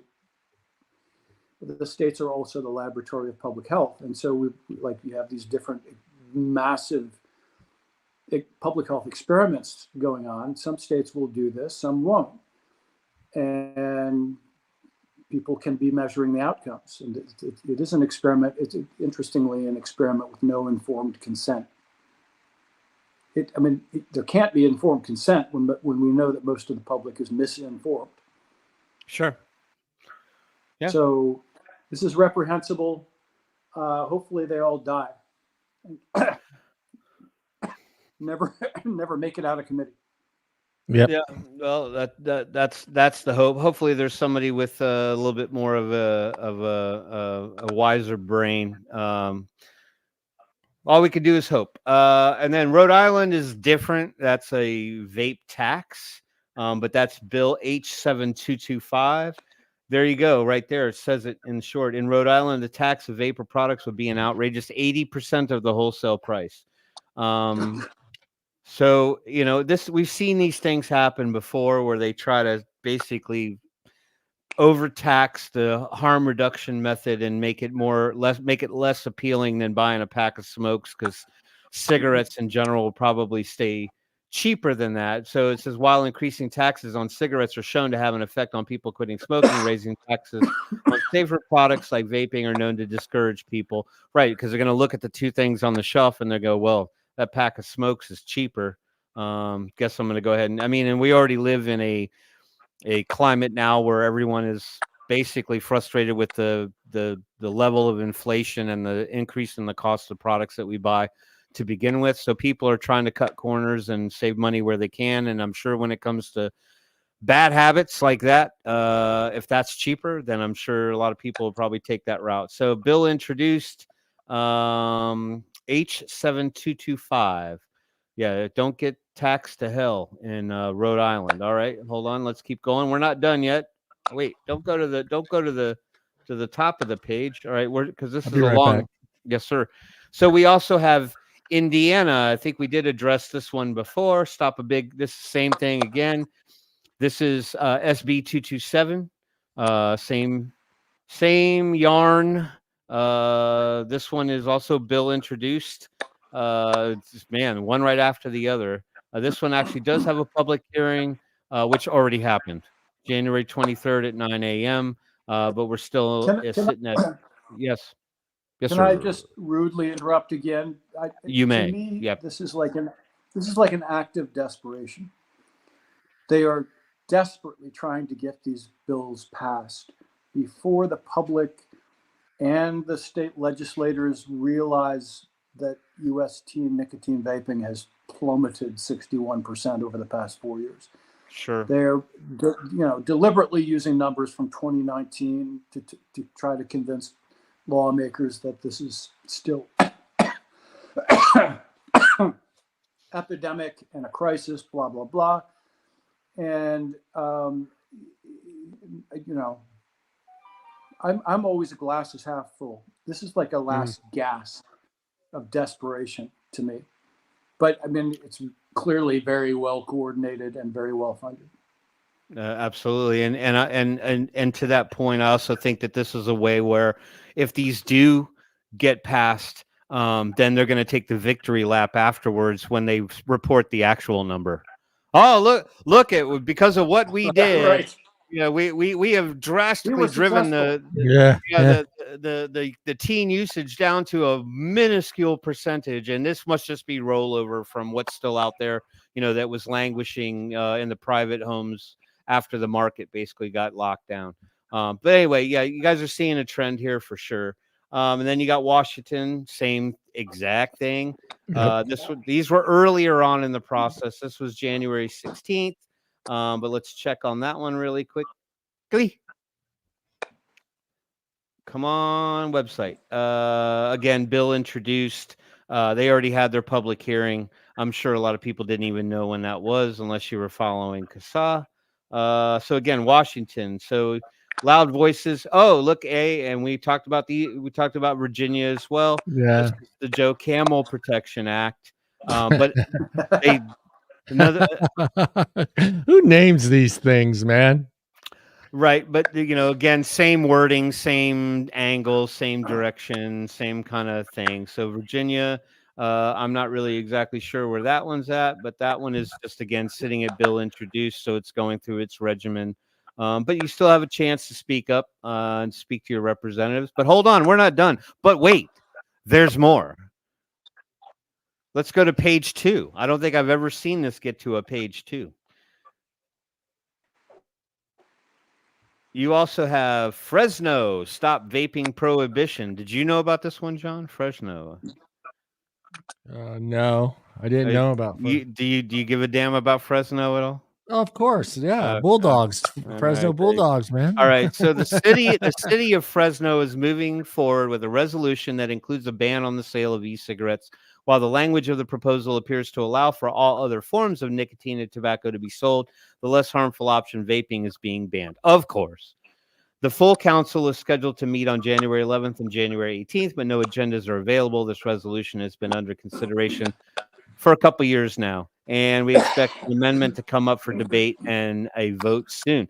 So keep your eyes on that. Wonderful residents of Fresno, if anybody is in the area of Fresno, pay attention to that one. So that one's a little bit different. That one's not the same exact thing, but should we be shocked if California or Fresno or any of the independent cities take this same position? I noticed I didn't see Florida mentioned on here at all. No. Yeah, unless they're. Oh well, hold on. We're not done. There's more. There's more. Yeah. Michigan, a raft of anti-vaping legislation. This is alerting our Michigan advocates about proposals to increase taxes on all nicotine products, regardless of risk, and effort to ban flavors other than tobacco, which is a flavor. So this one, they're throwing everything at the kitchen sink into a raft of anti-vaping bills aiming to reduce everyone's access to these life-saving products. These bills include everything from a flavor ban and tax hikes to repealing state preemption of local tobacco retailer laws. This one, yeah. So this one's definitely a heavy hitter. There's the agendas, no public hearings mentioned. But yeah. So if you're somewhere in Michigan, anywhere in Michigan, please take action. Follow up on that one. What else we got? I'm in Michigan. You are. You are. You're not a resident. And we know you're not in the thumb. We know that. You're not in the thumb. You're not in the thumb. I was born here. No, my mother comes from the thumb, though. Okay. There you go. Hello. What state are we talking about? U.S. Oh, this is the vapor tax. This is the vapor tax. Yeah, this is the long-standing one, HR 5715. Haven't heard much conversation about that one. I'm sure probably there's been a distraction there with now everybody attacking Zyn. So I don't know about, where this one actually stands from a federal perspective. They got a lot other bigger issues to worry about than dumb shit like this. And I just think this is the wrong time to attack the general public when we live in a financial climate that we're in right now. So this one's just still sitting at bill introduced, but that one's important. So that's the one that everyone should be taking part in because you can. Ohio, stop local anti-THR laws and flavor bans. I did live in Ohio for a short period of time, 5 years. So HB 33, we've talked about this, very similar to all the other ones.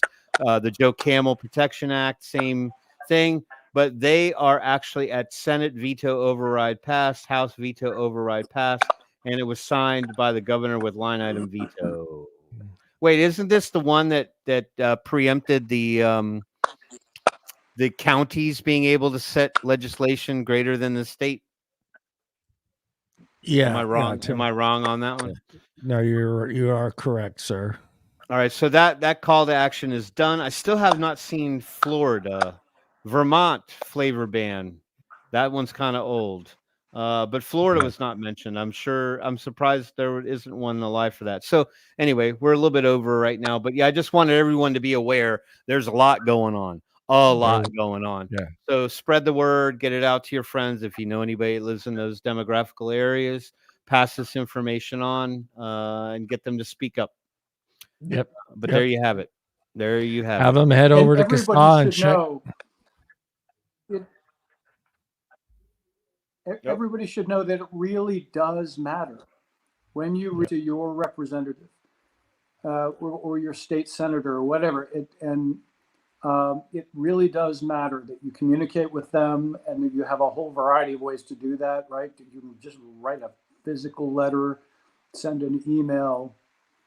You can go visit them in person, and be informed and show them that there are going to be negative repercussions that they haven't thought of, that there are probably a lot of their beliefs about what's going on with teens are wrong, but do it politely, do it respectfully. But we can make a difference. Yeah. And I'm happy to say this showed up at my doorstep just now. I didn't win it this year, but it's going to the fantasy football champ, which wasn't me. You can give it to me. I won mine. Where's my Well, you trophy? should. They don't get your league to come out with it. This trophy has come all the way from North Carolina to my doorstep. So it's been in North Carolina for the last year. I'm going to have to wipe off all that Tar Heel crap. And all right, guys. Hey, we are out of here. Thank you, everyone in chat, for joining us. Thank you. Hold on, let me do it right, because this is important to me. To me, it's important. Let me turn this verb up. Thank you, Sir Charles Gardner, for joining us today. Always pleasure you joining us, Charles. Heads up, next week we do have Mark coming back. He is going to join us for sure on the 7th. He will be with us at 4:30 for the whole duration of the show. So it'll be good to have Mark on. It's somebody I've been wanting to have on, and I want to thank Phil for getting him on here. Phillip for getting him on here. Always wanted to get, like I was telling the guys earlier before the show starts, I want to try to get some more journalists on the show, positive and negative side of it, and just bring great guests to the show, guests that you're probably not going to see on any other vape advocacy show. That's the goal of this show. We want to spread the word. So everybody on this panel, look at the camera and say goodbye. Bye, everybody. Love you guys.